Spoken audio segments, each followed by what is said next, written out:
ఉన్న ఎన్టీఆర్ పార్క్ అయితే వెళ్ళాము. అక్కడ చూస్తే బయట చాలా ఫుడ్ స్టాల్స్ అయితే ఉన్నాయి. అయితే ఇక్కడ చిన్న బజ్జీల షాప్ అయితే ఉంది. సరే ట్రై చేద్దామని వెళ్ళాము. ప్లేట్ మిరపకాయ బజ్జీ తీసుకున్నాము. దీని ప్రైస్ 20 రూపీసే. Taste okay. అలాగే ఒక ప్లేట్ అరటికాయ బజ్జీ కూడా తీసుకున్నాము. దీని టేస్ట్ బాగుంది. ప్రైస్ వచ్చి 20 రూపీస్. ఇక్కడ ఇంకా చాలా ఫుడ్ ఐటమ్స్ అయితే ఉన్నాయి. చాట్ మసాలా, పానీపూరి ఇలా చాలానే ఉన్నాయి. 15 సంవత్సరాల నుంచి ఇదే ఎక్స్పీరియన్స్ లో ఉన్నాను.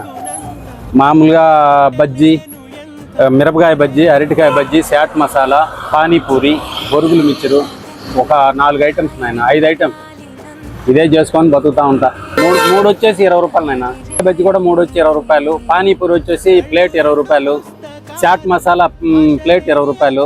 అలా ఎన్టీఆర్ పార్క్ సైడ్ వెళ్ళినప్పుడు శ్రీ నాగా వెంకటేశ్వర స్నాక్స్ దగ్గర అయితే ఒకసారి ట్రై చేయండి. అలాగే ఈ పార్క్ దగ్గర ఇంకా ఏ ఫుడ్ ఐటమ్ ట్రై చేయాలో కామెంట్ చేసేయండి. దీని ఎగ్జాక్ట్ అడ్రస్ అయితే అన్నమయ్య సర్కిల్ ఎన్టీఆర్ పార్క్ దగ్గర అయితే ఉంటుంది. ఈవినింగ్ టైమ్ లో మీ ఫ్రెండ్స్ తో వెళ్ళి ట్రై చేయండి. మీరైతే లైక్ చేసి ఫాలో చేసేయండి.